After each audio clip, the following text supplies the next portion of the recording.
Guys, আমি আবারও চলে এসি ব্লগ ভিডিও নিয়ে। অনেক দিন পর ব্লগ ভিডিও চাচ্ছি। অনেকেই বলে তুমি ব্লগ ভিডিও কেন করো না, তাই আজকে থেকেই শুরু করছি, শ্রাবণের প্রথম সোমবার থেকে। তাই চলো, যারা যারা আমার ফেসবুক থেকে আমার ভিডিও দেখছো তারা অবশ্যই আমাকে ফলো করে দিও, আর যারা ইউটিউব থেকে দেখছো তারা আমাকে সাবস্ক্রাইব করে দিও, যাতে এরকম ভিডিও, আমার হাসি খুশি মজার ভিডিও দেখতে পারো, যাতে তোমরাও আরও হাসতে পারো। যাই হোক, তাই আমি ভিডিওটা শুরু করি। প্রথমেই আমার ছিল আজকে ডিউটি, আর সেটা ছিল মর্নিং ডিউটি। আর সেই ডিউটির জন্য স্নান টান করে পরিষ্কার হয়ে ব্যাগ ট্যাগ নিয়ে, ঠাকুরের ব্যাগপত্র ঝুড়ি টুড়ি নিয়ে চলে এসেছিলাম ডিউটিতে। আর সেখান থেকেই চলে এসেছি আমাদের মন্দিরে, মানে আমাদের সকলের মায়ের মন্দির, সকলের পোড়া মায়ের মন্দির। এটা সবাই জানে, নবদ্বীপবাসী থেকে শুরু করে এটা সব জায়গার মানুষই জানে নবদ্বীপে পোড়া মায়ের মন্দির কতটা পুরনো আর কে কে আছে। এই মন্দিরের ডানে একজন আছে, বায়ে একজন আছে। তো ডান বায়ে আমি বলতে পারছি না, কিন্তু এখানে শিব এবং ভবতারিণী দুজনেই রয়েছে, আর মাঝখানে রয়েছে আমাদের পোড়ামা। সেইখান থেকে আজকে যেহেতু প্রথম সোমবার শ্রাবণে, আমি কোনো দিনও করিনি।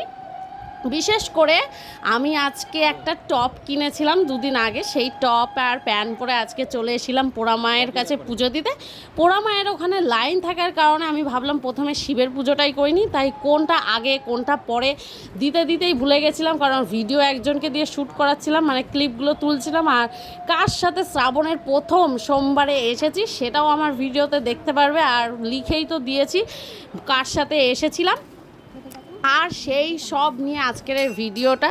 শ্রাবণের সোমবার আমি কখনো করিনি, আজকে যেহেতু জামা কিনেছি সেই কারণেই আরও যাওয়া। আর আমি যেই সময় মহাদেবের পুজো দিচ্ছিলাম সেই সময়টা বেশ ভালো ছিল, কারণ সেই সময় পুরোহিত এসে গঙ্গা, দুধ, ঘি, মধু দিয়ে মহাদেবকে স্নান করিয়ে ফুল টুল দিয়ে একবারে মালা টালা দিয়ে একবারে সাজিয়ে রেখে দিয়েছিল। আর প্রচুর মানুষের ভিড় ছিল, প্রথম সোমবার ছিল সেহেতু প্রচুর ভালো লেগেছে। জানি না আর সোমবার করতে পারবো কি না, জানি না। যাই হোক, একবার তো মহাদেবের কাছে যেতে পেরেছি, এটাই ভালো। ভিডিও শ্যুট করে নিয়েছি, আর ওখান থেকেই চলে এসেছি আমি পোড়া মায়ের কাছে। এবার পোড়া মায়ের ক্লিপগুলো তোমাদের সাথে শেয়ার করব ছোট্ট করে।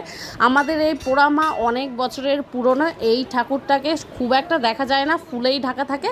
তাও যেহেতু ভিডিও করতে বারণ করছিল, একটু করে করছিলাম। আর আজকে পুজোর ডালাটাও একটা হালকা পাতলা কিনে নিয়েছিলাম, ওই কিনে নিয়ে ফুল টুল নিয়ে ধূপকাঠি নিয়ে গিয়ে পেছনটা একটুখানি 3 পাক করে নিলাম। এখানে সবাই 3 পাক 7 পাক করে ঘুরে, আমিও ঘুরিয়ে নিয়েছি, একটু ধূপকাঠি দেখিয়ে নিয়েছি। আর প্রচুর মাকে বলেছি যেন আমার নতুন ভিডিওর ব্লগগুলো আর শর্ট ভিডিওগুলো প্রচুর ভিউজ আসে, এই কথাগুলোই বলেছি। অন্য সববার তো অন্য কথা বলে, এইবার আমি ভিউজের কথা বলে এসেছি মাকে।